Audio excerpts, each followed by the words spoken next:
e te servirá de glória na presença dos que estiverem juntamente sentados na mesa. Porque todo o que se exalta será humilhando, e todo o que se humilha será exaltado. Lina, não compreendi bem essa parábola, disse o senhor Antônio. Nem eu, secundou Dona Aninhas. Vou explicá-la. Nesta parábola, Jesus nos recomenda a modéstia. Nunca perderemos por ser modestos. Não queiramos ser mais do que os outros porque, muitas vezes, apesar de todo o nosso saber, de todos os nossos haveres, de toda nossa virtude, há outros, muitos outros que estão acima de nós. E sendo modestos, evitaremos desapontamentos e mesmo humilhações. Agora compreendi. Realmente, por mais alto que um homem esteja colocado, sempre há alguém acima dele. Ninguém perde por ser modesto, falou o senhor Antônio. A modéstia, queridos, recomendou-nos Dona Lina, é uma grande virtude que vocês devem cultivar a vida inteira. Porém ouçam o que mais disse Jesus. Quando deres algum jantar ou alguma ceia, não chames nem teus amigos, nem teus irmãos, nem teus parentes que forem ricos, para que não suceda que te convidem por sua vez e te paguem com isso. Mas quando deres algum banquete, convida os pobres, os aleijados, os coxos, os cegos, e serás bem-aventurado porque esses não têm com que te retribuir, porém isso te será retribuído na ressurreição dos justos. Acho esquisito esse ensinamento, Lina, observou o senhor Antônio. Ele nada tem de esquisito, titio, respondeu Dona Lina. Por essas palavras, Jesus nos ensina que todo o bem que fizermos aos pobrezinhos, ou a quaisquer pessoas, nos será pago e muito bem pago no mundo espiritual, onde ressurgiremos depois da morte de nosso corpo. Não é um ensinamento simples e bonito? É verdade, respondeu o senhor Antônio. 69. Parábola da Grande Ceia. Ouvindo as palavras de Jesus, um dos homens que estavam com ele à mesa, exclamou: Feliz daquele que comer o pão no reino de Deus. E Jesus, dirigindo-se a ele, contou-lhe a parábola da grande ceia, que assim: um homem fez uma grande ceia, para a qual convidou a muitos. E quando foi a hora da ceia, enviou um de seus servos a dizer aos convidados que viessem, porque tudo já estava pronto. Porém todos começaram a excusar-se. Um disse: comprei um sítio e preciso ir vê-lo, rogo-te que me des por escusado. Outro disse: comprei 5 juntas de boi e vou experimentá-los, rogo-te que me des por escusado. Este escusou-se dizendo: eu me casei e por isso não posso ir lá. O servo voltou e contou tudo ao seu senhor. Então o pai da família disse ao servo: sai logo às praças e às ruas da cidade e traze-me cá quantos pobres, aleijados, coxos e cegos achares. Por quê, Dona Lina? Perguntou a Joaninha. Estávamos todos curiosos por saber, mas Dona Lina disse: logo explicarei. O servo fez como lhe foi ordenado e comunicou a seu senhor que ainda havia sobrado lugares. O senhor mandou: sai por esses caminhos e redondezas e arranja mais gente para que fique cheia a minha casa. Porque aqueles que foram convidados primeiro, nenhum deles provará a minha ceia. Dona Lina nos explicou essa parábola do seguinte modo: o Senhor é Deus. A grande ceia é o reino dos céus. O servo enviado para fazer o convite é Jesus. Ele veio e convidou a todos para a ceia divina, isto é, para o reino dos céus, por meio da prática do Evangelho. Como são poucos os que ouvem e praticam o Evangelho, então vem o sofrimento que abre os olhos dos homens para o reino divino e assim ele fica abarrotado. Compreenderam? Sim, senhora, respondemos. Dona Lina convidou-nos para a prece e depois nos mandou para casa. 70. Parábola acerca da providência. Não sei se vocês sabem hoje o que é um lampião belga. No meu tempo de menino, eram comuns no interior. Chamavam belga um lampião grande, de querosene, geralmente suspenso na sala de jantar. Davam muito boa luz.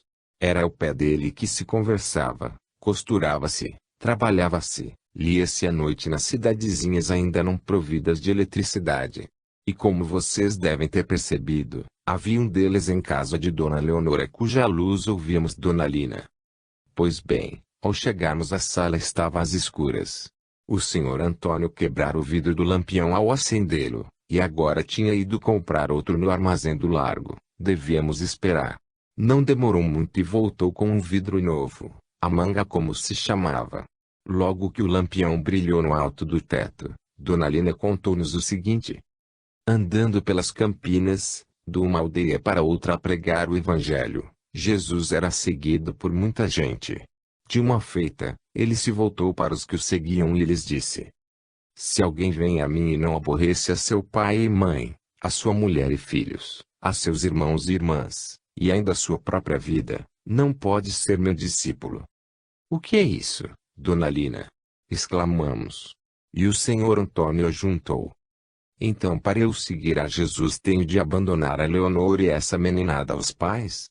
Você acha que isso está certo? Dona Lina riu gostosamente e explicou. Titio, os ensinos de Jesus foram muito mal compreendidos e continuam a sê-lo. Para seguir a Jesus, não precisamos nem devemos abandonar ou aborrecer nossos familiares, nem quem quer que seja. Pelo contrário, devemos amá-los ainda mais, para que sejamos dignos de Jesus, o qual fez do amor a sua lei suprema. O que Jesus quis dizer é que se alguém estiver interessado em ser seu discípulo, isto é, em praticar o Evangelho para conquistar um bom lugar na pátria espiritual, não deve deixar que as ideias contrárias de seus familiares o perturbem. Se seus entes queridos não quiserem segui-lo, o discípulo de Jesus seguirá parte o seu caminho espiritual, sem deixar de tratar carinhosamente de toda a sua família, pois ele é responsável por ela perante Deus. Ah, bom. Agora sim estou de acordo com Jesus. Mas é difícil alguém dedicar-se à espiritualidade no meio de uma família que não pode compreender. Realmente, titio, tal tarefa exige muita paciência, muita renúncia e muito bom exemplo. Pelos exemplos de bem viver é que podemos conquistar para Jesus os que nos cercam, os que convivem conosco. E Jesus ainda continua dizendo que qualquer um de nós, que não dê de mão a tudo o que possui, não pode ser seu discípulo. Aqui Dona Aninha se retraiu um pouco na cadeira, pois ela era mais ou menos rica. Dona Lina percebeu e delicadamente explicou. Esse é um outro ensinamento mal compreendido pelos homens. Jesus não quer uma humanidade de pobretões, ou que os que têm atirem fora o que possuem. Não é isso. Ele nos ensina que em quaisquer circunstâncias em que a vida nos colocar, devemos saber sacrificar nossos interesses materiais em benefício de nossos interesses espirituais.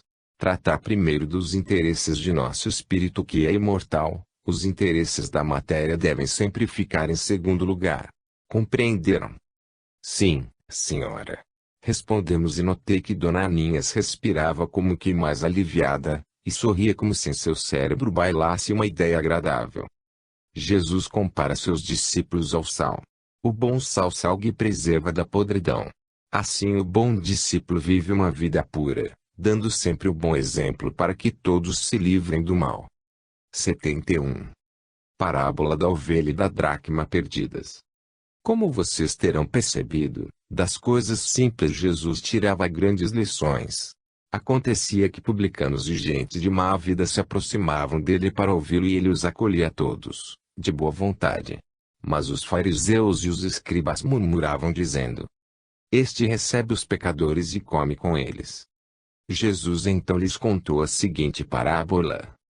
Um pastor nos prados pastoreava o seu rebanho de 100 ovelhas. Súbito notou que tinha perdido uma. O que fez? Deixou as 99 em um lugar seguro e foi procurar a que se havia perdido. E quando a achou, carregou-a nos ombros, cheio de alegria. Vocês não teriam feito o mesmo. Portanto, eu lhes afirmo que no céu há mais alegria por um pecador que entra no bom caminho, do que por 99 justos que não precisam de salvação. E Dona Lina nos explicou que Jesus é esse pastor que desceu dos prados celestes, isto é, do seu mundo luminoso, para vir até a terra procurar suas ovelhas perdidas que somos todos nós. Eis uma outra parábola de Jesus. Uma mulher tinha 10 dracmas. O que é dracma, Dona Lina? Perguntou a Cecília. Dracma era uma moeda grega que corria no Oriente, no tempo de Jesus. Se essa mulher perder uma de suas dracmas, não a procurará pela casa toda até encontrá-la. E quando a encontrar, não ficará muito alegre. Assim eu lhes digo que haverá muito júbilo nos céus por um pecador que fizer penitência. O que é fazer penitência, Dona Lina? Perguntou João André. Pecador é toda pessoa que pratica o mal. Então o Juquinha é pecador, Dona Lina. Atalhou a Joaninha. Juquinha olhou feio para ela, e Dona Lina, afetando preocupação, perguntou-lhe: E por que o Juquinha é pecador, Joaninha? Porque outro dia eu passei em frente da casa dele, e ele estava sentado na sarjeta judiando de uma minhoca. Ele arranjou umas formigas e atiçou-as contra a coitada que se contorcia de dor. Mas uma minhoca não vale nada, exclamou o Juquinha, tentando defender-se. Como não? Disse Dona Lina. É contrema a uma criatura de Deus como outra qualquer e além do mais, inofensiva.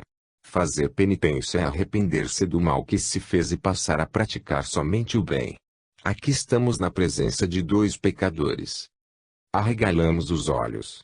Quais seriam os dois pecadores? E Dona Lina, severa. Um deles é o Juquinha, não devia ter maltratado a minhoca. O outro é Joaninha, mostrou ser linguaruda. É um péssimo defeito esse de andar contando o que vemos os outros fazerem. Vou passar uma penitência a cada um.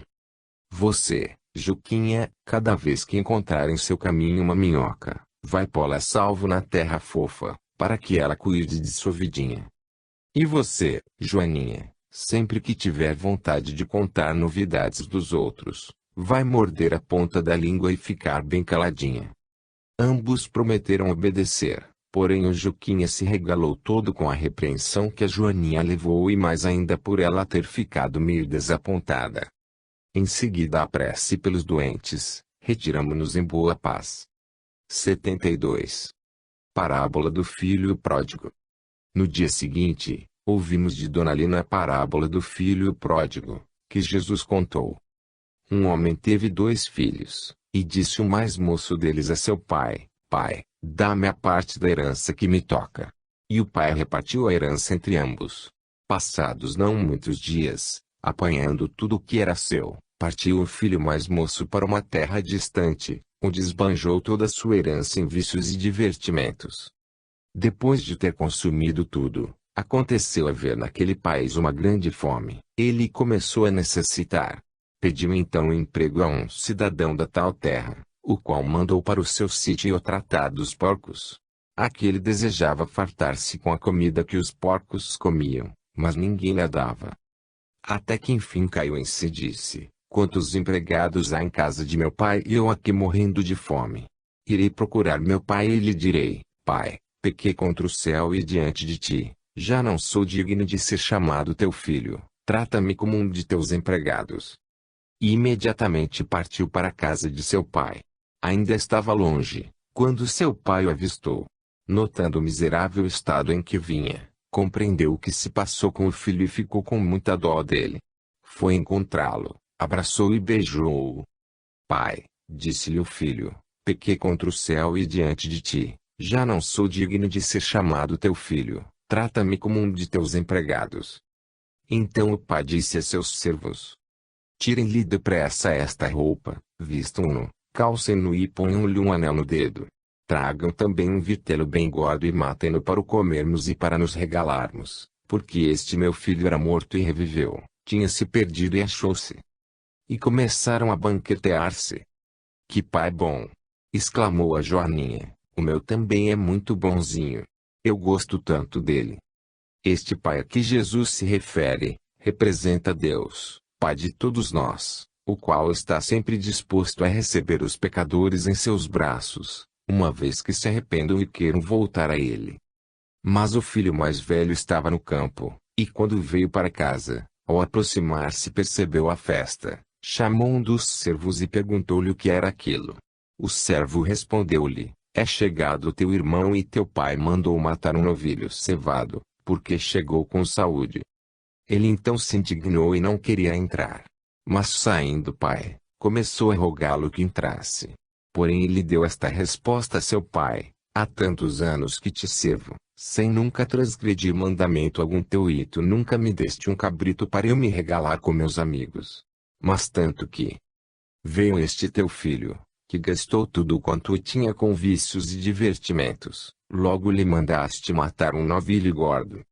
Então lhe disse o pai: tu sempre estás comigo e tudo que é meu é teu. Era porém necessário que houvesse banquete e festim, pois que este teu irmão era morto e reviveu, tinha-se perdido e achou-se. Lembre-se sempre desta parábola, e a parábola do filho pródigo. Por ela Jesus nos ensina que Deus está sempre de braços abertos para receber seus filhos, que se perderam nas estradas escuras do mal.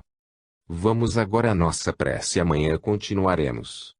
73. Parábola do mordomo infiel. Eis o que Dona Lina nos contou na noite seguinte. E dizia também Jesus a seus discípulos. Havia um homem rico que tinha um administrador, que foi acusado de gastar os bens de seu patrão.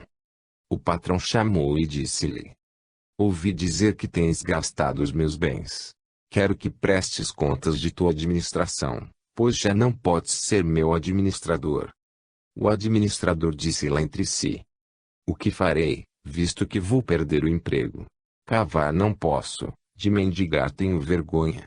Mas já sei o que hei de fazer para que ache quem me ajude quando eu estiver desempregado.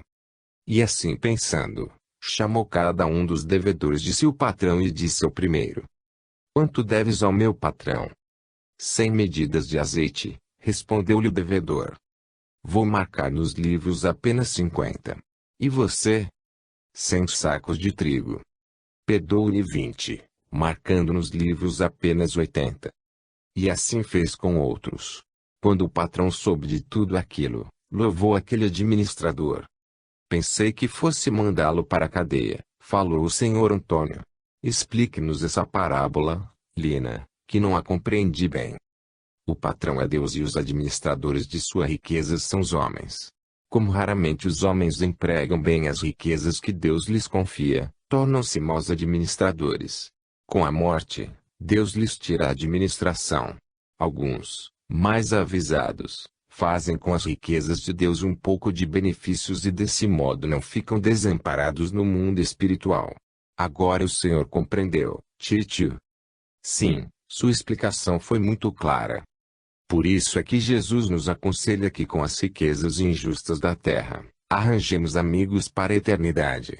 Porque não podemos servir a Deus e as riquezas ao mesmo tempo. Porque a riqueza é injusta, Lina? Perguntou Dona Leonor. Porque o homem a transforma num instrumento de seus caprichos e de opressão aos pobrezinhos. Quando a terra for um mundo bem organizado, não haverá ricos nem pobres, mas haverá de tudo para todos. É para organizar a terra em bases verdadeiramente cristãs que devemos trabalhar. 74. A autoridade da lei. Ora, os judeus que eram avarentos, ouviam todas estas coisas e zombavam de Jesus. Mas Jesus disse: vocês pensam que são justos, porém saibam que muita coisa que é justa diante dos homens, não é diante de Deus. É mais fácil passar o céu e a terra do que perder-se um tio da lei de Deus.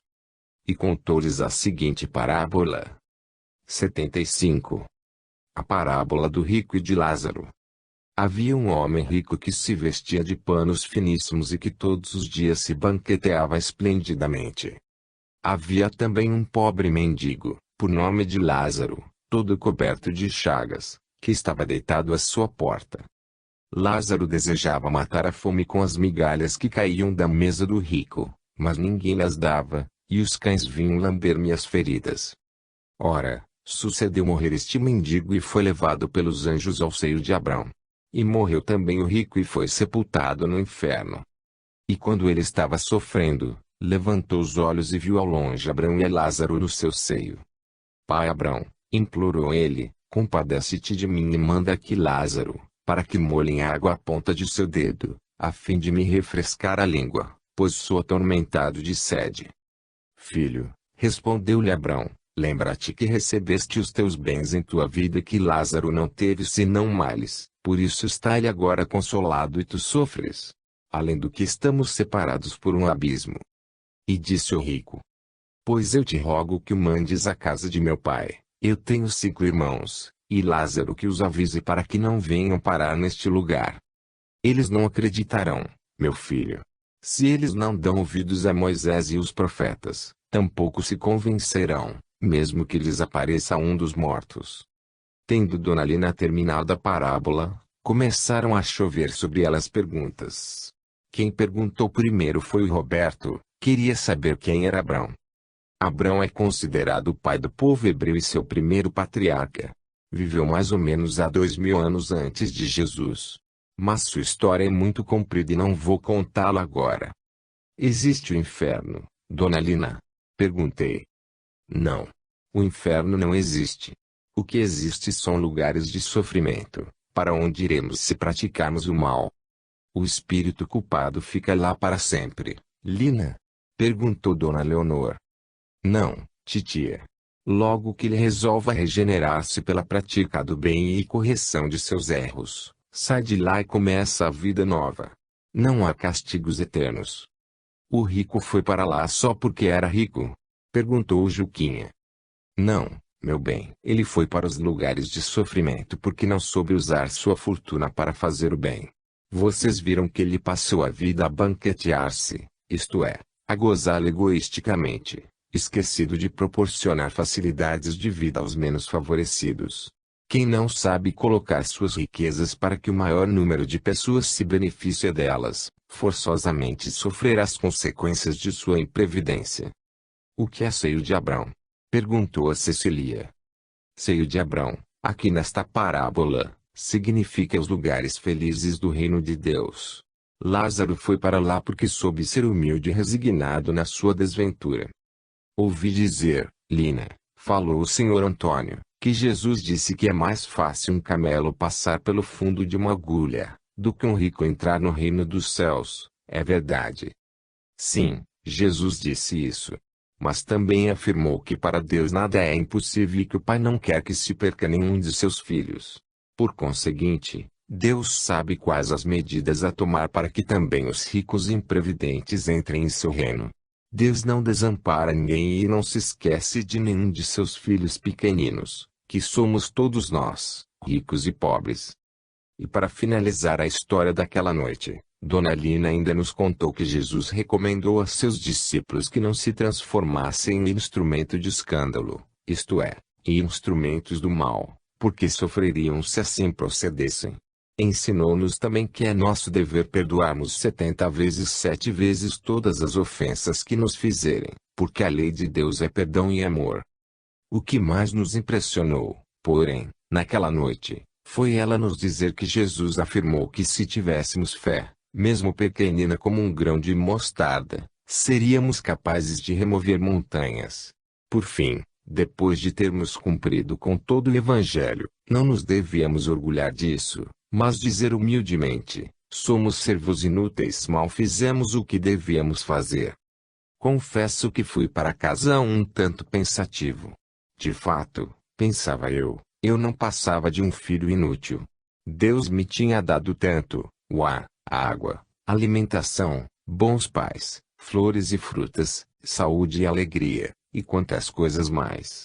E eu, o que eu tinha feito até então para retribuir-lhe as atenções e os carinhos? E lembro-me que, ao entregar-me ao leito acolhedor, depois de afundar a cabeça no travesseiro, meu último pensamento foi esse: Pai, embora seja um teu filho e servo inútil, ajuda-me a bem cumprir o meu dever. 76. Cura de 10 leprosos. De manhãzinha, ao despertar, os pensamentos da véspera voltaram-me ao cérebro e adquiriram uma forma positiva. Eu não estava sendo grato a Deus. Mamãe, chamando-me para o café, me fez pular da cama. E como ela estava muito atarefada com a limpeza da casa, passei o dia a ajudá-la. À noitinha, com a permissão de meus pais, fui para a casa de Dona Leonor. E antes de Dona Lina começar a história, expus-lhe sinceramente minhas dúvidas. É certo, disse-me ela, que pouquíssimas pessoas sabem ser gratas.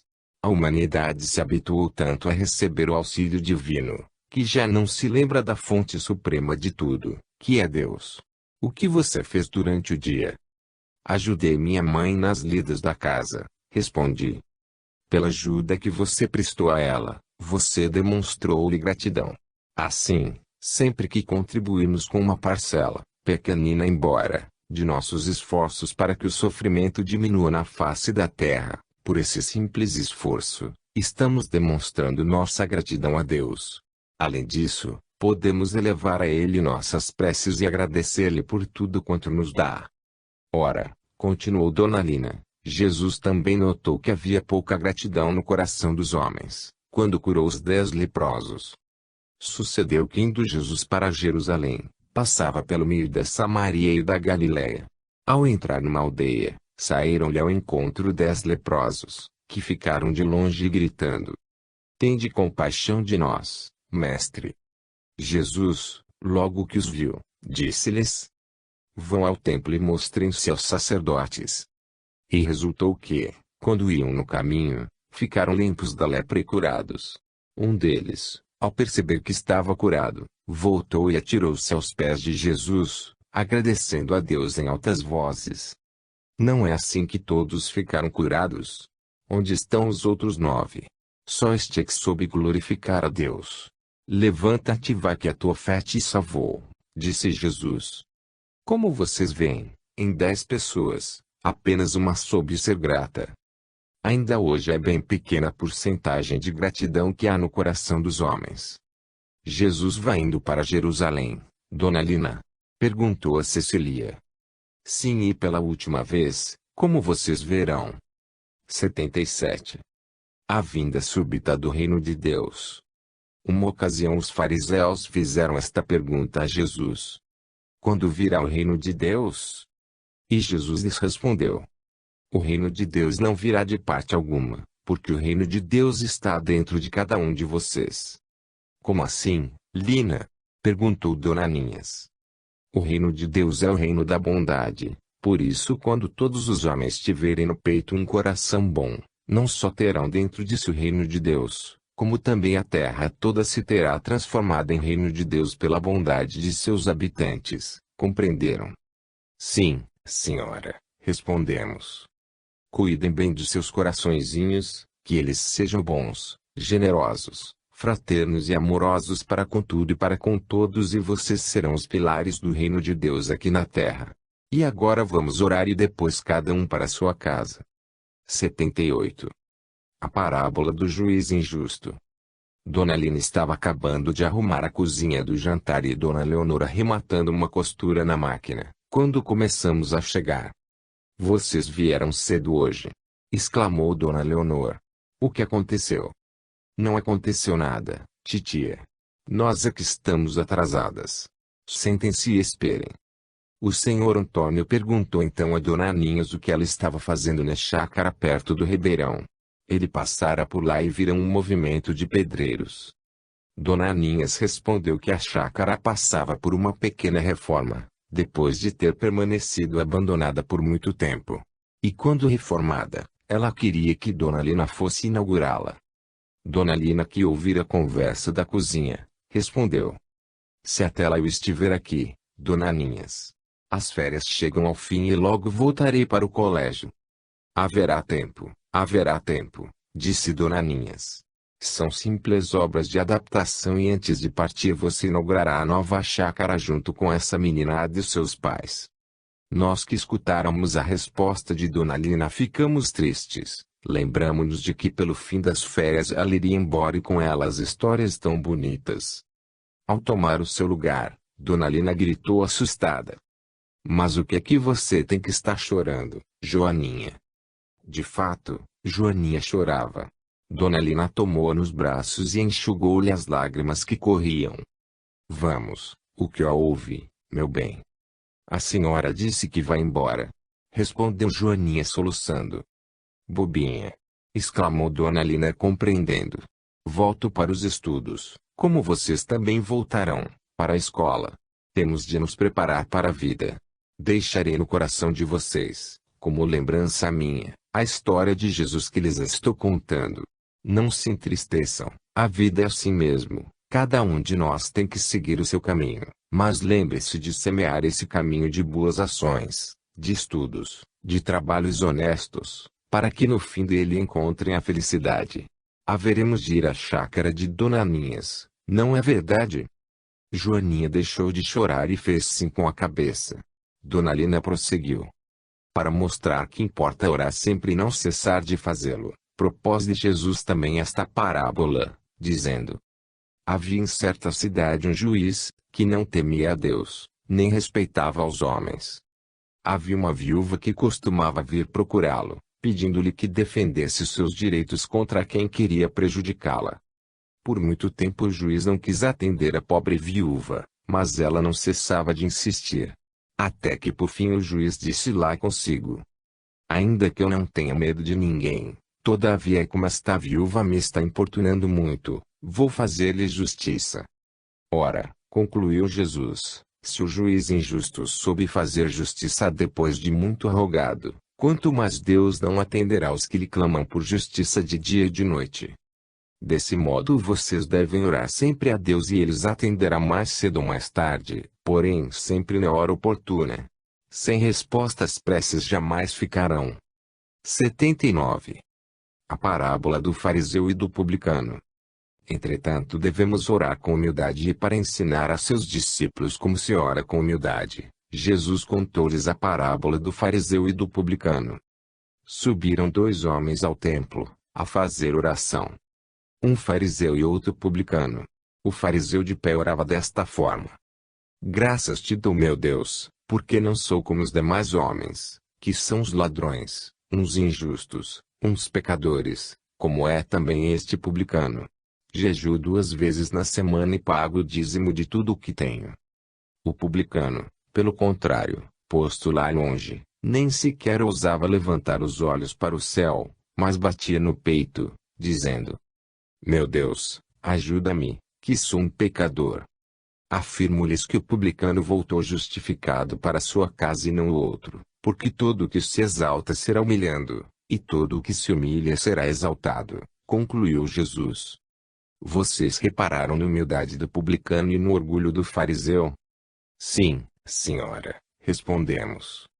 Pois bem, não só em suas orações, como em tudo, sejam sempre humildes, porque o orgulho afasta os homens de Deus. Dona Lina, perguntou João André, o que é pagar o dízimo? Dízimo quer dizer a 10ª parte. Para sustentar o templo, os fiéis davam aos sacerdotes a 10ª parte do que possuíam ou do que ganhavam. Os fariseus ricos orgulhavam-se de cumprir esse preceito e por isso julgavam-se com maiores direitos do que os pobrezinhos que não podiam pagar. E nessa parábola, Jesus nos mostra que os favores celestes não se compram com moedas, porém se conquistam com a humildade, com os bons pensamentos e com as boas ações. 80. Jesus abençoa os meninos. Passava Jesus por uma aldeia e um bando de crianças correu ao seu encontro. Os discípulos se puseram a afastá-las. Mas Jesus, chamando-se os meninos, disse: Deixem vir a mim os meninos, porque deles é o reino de Deus. Em verdade eu lhes digo, quem não receber o reino de Deus como um menino, não entrará nele. Então o reino de Deus é nosso, exclamou a Joaninha, olhando para todos nós. Nós ainda somos meninos. Mas você é menina, observou-lhe Juquinha. É a mesma coisa, atalhou Dona Lina. Eram meninos e meninas que estavam ao redor de Jesus. Com isso ele quis dizer que os homens e as mulheres precisam ter um coração simples e puro como o das crianças, para serem dignos do reino dos céus, compreenderam? Os homens não têm o coração como o das crianças, Dona Lina? Perguntou Roberto. Raros o têm. Facilmente os homens se esquecem de conservar o coração simples e puro que tinham no seu tempo de criança, e o enchem de maldades, de inveja, de ambição, de avareza, de ódios, de maledicência, de vícios e de outras coisas más. Com um coração assim, é difícil de entrar no reino de Deus. Para entrar nesse reino, os homens precisam esvaziar o coração dessas coisas ruins. Compreenderam agora? Sim, senhora. E com a prece dirigida a toda a humanidade, Dona Lina despediu-nos. 81. O moço rico. Como de costume, no dia seguinte lá estávamos firmes na hora aprazada. E Dona Lina começou. Tendo saído Jesus para se pôr a caminho, veio correndo um homem que se ajoelhou diante dele e lhe fez esta pergunta: Bom mestre, o que devo fazer para alcançar a vida eterna? E Jesus lhe respondeu: Por que tu me chamas bom? Ninguém é bom senão Deus. Não compreendo esta resposta de Jesus, Lina, falou Dona Leonor. É uma lição de humildade que Jesus nos dá. Por melhor que sejamos, sempre Deus é melhor do que nós, porque Deus é o Senhor da vida, sua bondade é que sustenta o universo, compreenderam? Mas como lhes ia contando, Jesus disse ao homem: Tu sabes os mandamentos: não mates, não furtes, não sejas maledicente, não enganes ninguém, honra teu pai e tua mãe.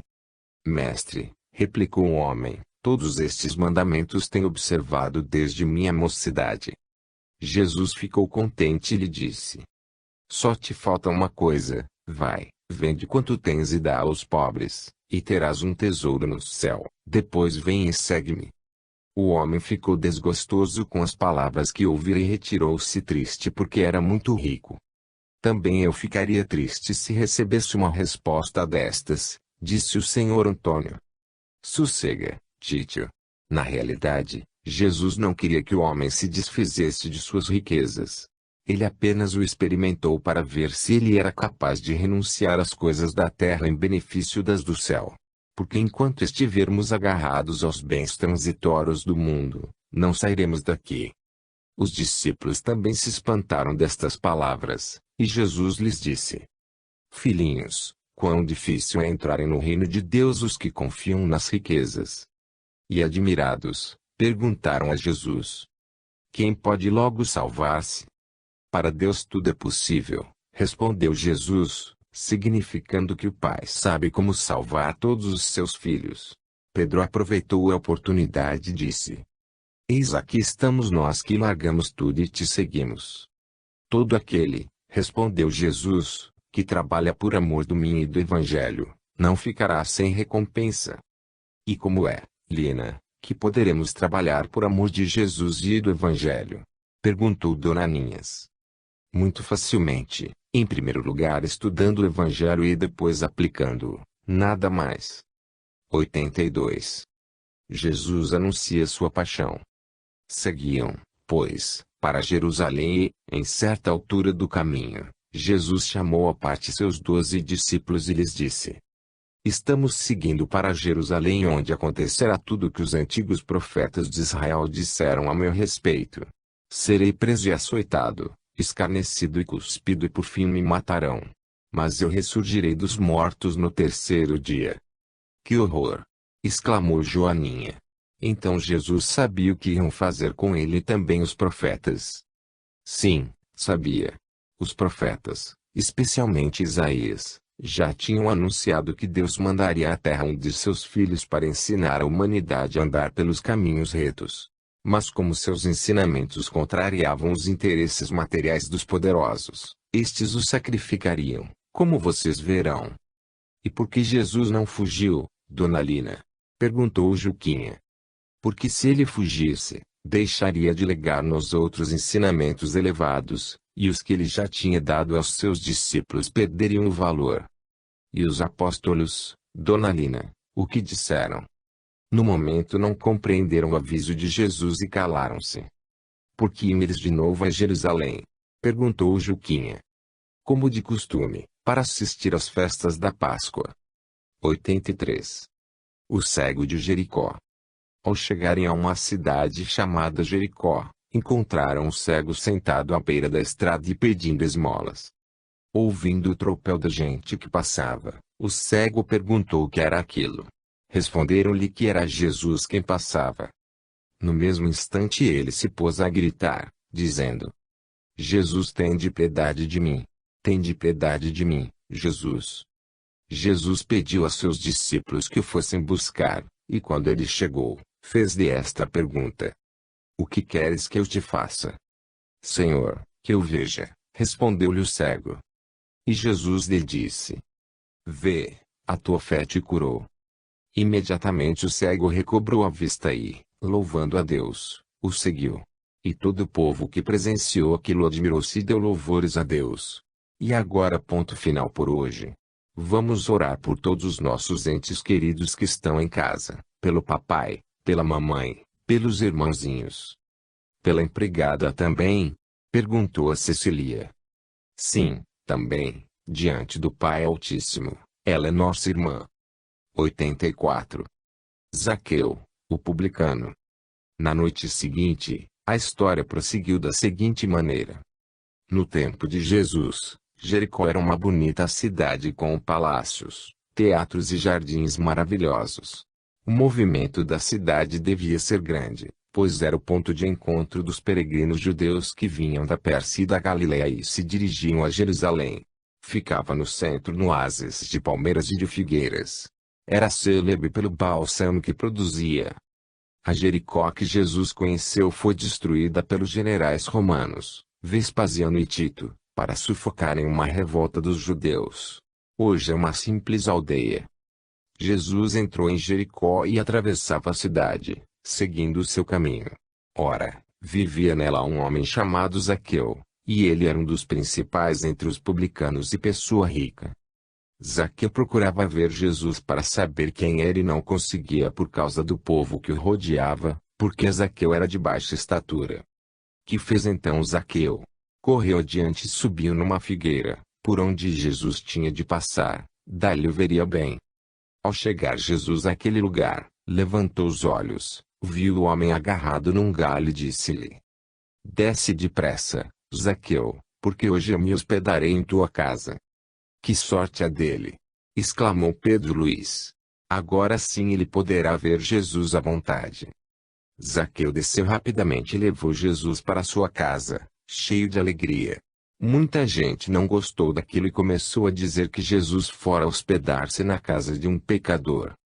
Entretanto Zaqueu, conversando com Jesus, disse-lhe: Senhor, quero dar aos pobres metade da minha riqueza e no que eu tiver defraudado alguém, hei de pagar-lhe 4 vezes mais.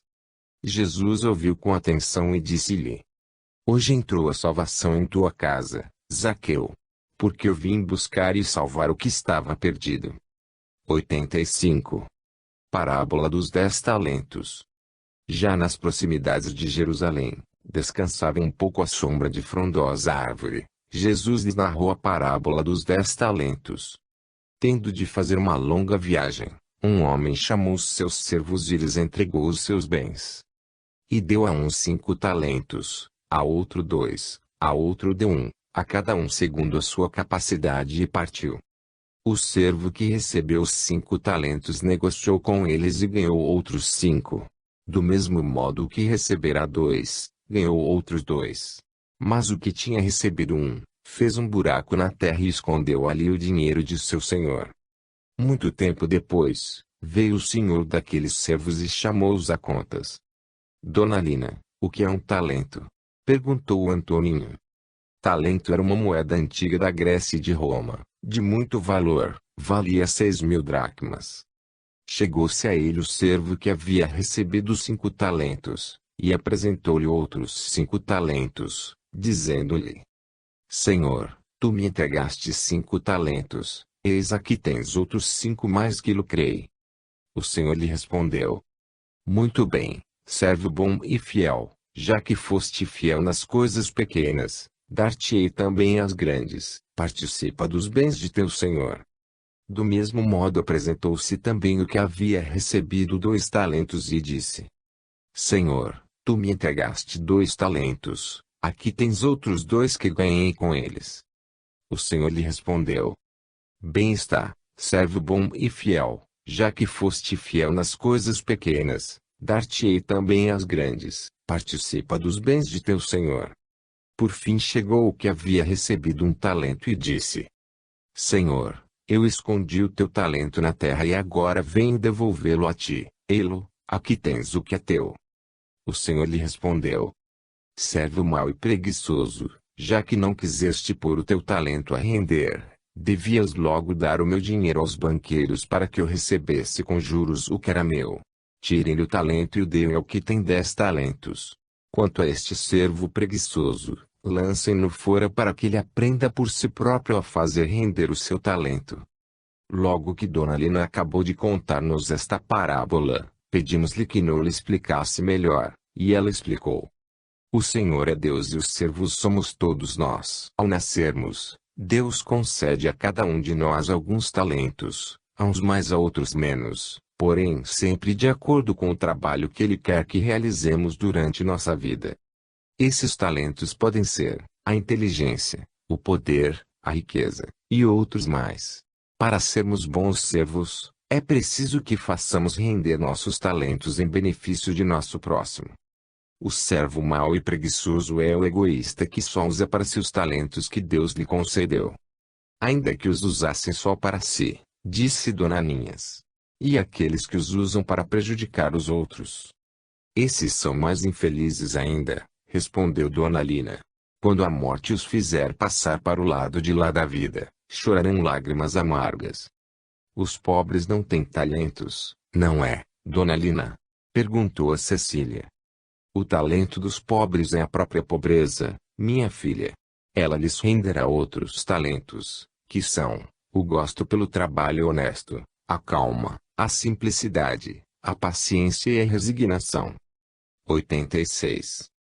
A entrada triunfal de Jesus em Jerusalém. E caminhavam todos para Jerusalém, indo Jesus na frente. Ao aproximarem-se do Monte das Oliveiras, onde se situavam as aldeias de Betfagé e de Betânia, mandou Jesus que 2 de seus discípulos fossem à aldeia que lhes estava à fronteira, dizendo-lhes: Lá vocês encontrarão um jumentinho atado, no qual nunca montou pessoa alguma, desamarrem-no e tragam-no. E se alguém lhe perguntar por que vocês o soltam, respondam-lhe que eu preciso dele. E tudo aconteceu como Jesus tinha previsto. Os discípulos cobriram o burrico com seus mantos e Jesus montou nele. Cheios de entusiasmo pelas maravilhas que viram Jesus fazer, puseram-se a cantar em voz alta. Bendito o Rei que vem em nome do Senhor, paz na terra e glória nas alturas. Alguns fariseus que por ali andavam não gostaram daquilo e disseram a Jesus: Mestre, repreende teus discípulos. Ao que Jesus respondeu: Se eles se calarem, as próprias pedras clamarão. Jesus ia fazer as pedras falarem, Dona Lina? Perguntou João André. Não, meu bem. Ele quis dizer que só os cegos é que não enxergavam as obras que testemunhavam seu amor pela humanidade. Avistando a cidade de Jerusalém e chegando perto dela, Jesus chorou dizendo: Ah! Se aceitasses aquele que te pode trazer a paz! Porque virá um tempo funesto para ti, no qual teus inimigos te cercarão de trincheiras e te destruirão e matarão teus filhos, e de ti não ficará pedra sobre pedra. Que horror, Dona Lina! E isso aconteceu? Exclamamos e perguntamos todos ao mesmo tempo. Sim, aconteceu. Como já lhes contei, a Palestina estava sob domínio romano, do que os judeus, naturalmente, não gostavam. Lá pelo ano 70 da era cristã, eles se revoltaram contra Roma e sustentaram uma guerra contra ela. 2 generais romanos, Tito e Vespasiano, cercaram a cidade, arrasaram-na completamente e passaram pela espada a todos os seus habitantes. Jerusalém ficou reduzida a ruínas calcinadas e nela cresceu mato. Com o decorrer dos séculos, ela se reconstruiu aos poucos, sendo hoje uma cidade moderna e confortável. Mas da Jerusalém do tempo de Jesus nada restou, e dificilmente se encontra alguma coisa que lembre o passado. E se tivessem aceitado Jesus, teriam evitado a destruição, Lina? Perguntou Dona Leonor. Sim, titia. Se aceitassem os ensinamentos de Jesus, aplicariam o mandamento amai-vos uns aos outros. Com o tempo conquistariam os romanos pelo bem e conseguiriam a liberdade de seu país, pela suave força da concórdia e da fraternidade. 87. O sermão profético, o princípio das dores. Porém não foi só para Jerusalém que Jesus profetizou dores e fim trágico. Para a humanidade toda ele predisse a mesma coisa, se não aceitasse e aplicasse seus mandamentos de paz, amor, perdão, assim enunciados por ele. Amem-se uns aos outros. Amem a Deus sobre todas as coisas e ao próximo como a vocês mesmos. Não façam aos outros o que vocês não querem que os outros façam a vocês. Perdoem todas as ofensas que lhes fizerem. E como foi essa profecia, Lina? Perguntou o Senhor Antônio. Um dia estavam todos admirando a beleza do templo, os enfeites, as pedras lavradas, as esculturas, e os discípulos chamaram a atenção de Jesus para tudo aquilo. Ele lhes respondeu: Não se iludam. Dia virá em que de tudo isso não ficará pedra sobre pedra que não seja demolida. Não lhes vou repetir tudo o que Jesus disse em seu sermão profético, também chamado Sermão das Dores.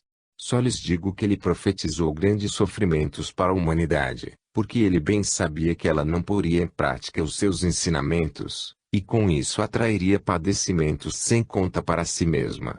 E concluiu avisando assim aqueles que quisessem ter a boa vontade de ouvir e praticar suas palavras. Vê-la impôs sobre vocês mesmos para que não suceda que seus corações se endureçam nas coisas materiais. Façam sempre o bem e ficarão livres dos males que têm de suceder e desse modo se apresentarão confiantes diante de Deus.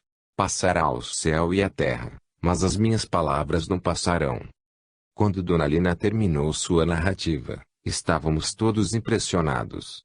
Ela o notou e convidou-nos a fazer a prece da noite por todos os sofredores, por todos os endurecidos no mal, no crime, nos vícios e no egoísmo. Em seguida mandou-nos para casa, confortando-nos com estas palavras: Sejam sempre bons. Quem faz o bem merece a proteção de Deus e por isso não deve temer nada. 88. A purificação do templo. Uma ocasião Jesus entrou no templo e achou a muitos vendendo bois, ovelhas e pombos, e cambiadores lá sentados. Ficou indignado com aquilo e com aquela falta de respeito. Tomou de uma corda, fez com ela um chicote e expulsou todos do templo, dizendo: tirem tudo isso daqui e não façam da casa de meu pai uma casa de negócios. Ele fez muito bem, disse o Senhor Antônio. A religião é uma coisa santa e não um meio de ganhar dinheiro. Por que, Dona Lina, havia comércio no templo? Perguntei. Pela lei de Moisés, os judeus tinham de fazer determinadas ofertas de animais para os sacrifícios. E os negociantes os vendiam no átrio do templo. Os cambiadores, que eram os banqueiros daquele tempo, emprestavam e trocavam dinheiro também lá dentro. Os sacerdotes exploravam o templo como se fosse um mercado. Cegos pelos lucros que daí tiravam, pois cobravam por tudo, esqueciam-se de seus verdadeiros deveres de sacerdotes, deixando o povo na ignorância. Jesus percebeu isso e se indignou. O povo o aplaudiu, mas os sacerdotes, os escribas e os fariseus não gostaram da lição. Daquele dia em diante, puseram-se a procurar um motivo para acabarem com Jesus. Porém não achavam meios de lhe fazerem mal, porque o povo todo acompanhava para ouvi-lo. 89. O batismo de João. Os sacerdotes, os escribas e os fariseus não perdiam oportunidades de fazer perguntas a Jesus e de espioná-lo para apanharem-no em alguma falta. Uma ocasião em que Jesus ensinava o povo e anunciava-lhe o Evangelho, ajuntaram-se todos e lhe falaram nestes termos: Dize-nos com que autoridade fazes tu estas coisas? Quem é que te deu este poder? E Dona Lina, fazendo ligeira pausa, disse-nos: Vocês devem estar lembrados do que lhes falei sobre João Batista no deserto, e de como o povo ouvia, não é verdade? Sim, senhora. É aquele que se alimentava de gafanhotos e mel silvestre nas margens do Jordão, respondeu Joaninha. Esse mesmo. Lembrando-se de que eles não gostaram de João, Jesus lhes disse: Também eu lhes farei uma pergunta. Respondam-me se o batismo de João era do céu ou era dos homens. Diante dessa pergunta, eles se calaram e ficaram pensando entre si: se dissermos que era do céu, ele nos perguntará por que então não acreditamos em João.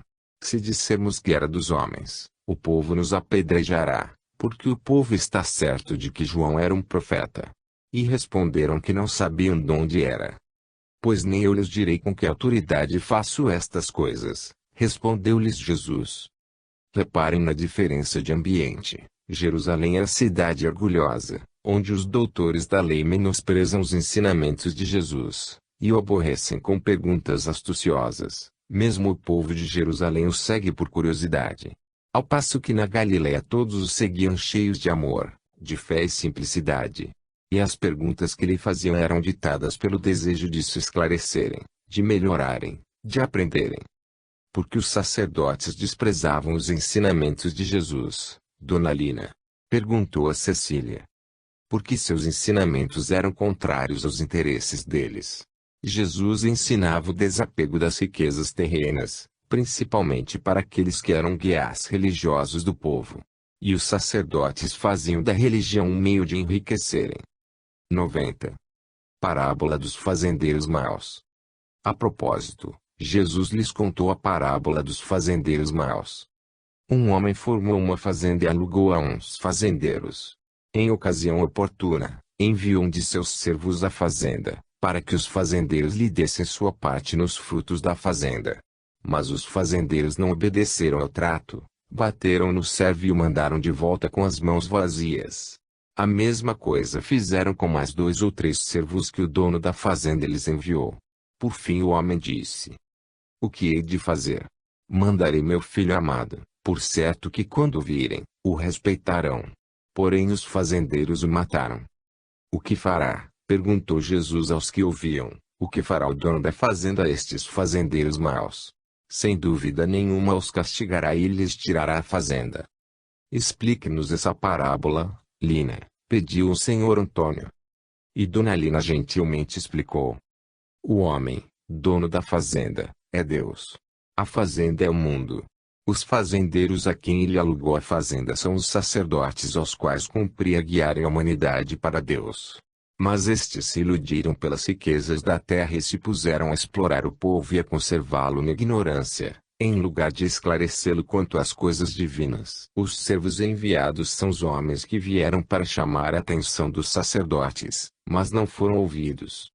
Por fim o Filho é Jesus que também não foi ouvido e ainda o mataram, como vocês verão. E Deus fará com que desapareçam todas as religiões materiais, que serão substituídas pelo cristianismo por o que Jesus ensinou. Dona Lina, disse eu, tenho reparado que a senhora fala muito em servos. Por quê? Porque naqueles tempos não havia o trabalho livre. Só depois que os ensinamentos de Jesus começaram a se espalhar é que o trabalho passou a dignificar o homem. E convidando-nos à oração, Dona Lina pôs ponto final em sua história daquela noite. 91. A questão do tributo. Os escribas e os sacerdotes não gostaram da parábola dos fazendeiros maus, continuou Dona Lina na noite seguinte, porque compreenderam perfeitamente que era contra eles que Jesus falava. O caso é que ele bateu na cangalha para o burro entender, disse Dona Ninhas. É verdade.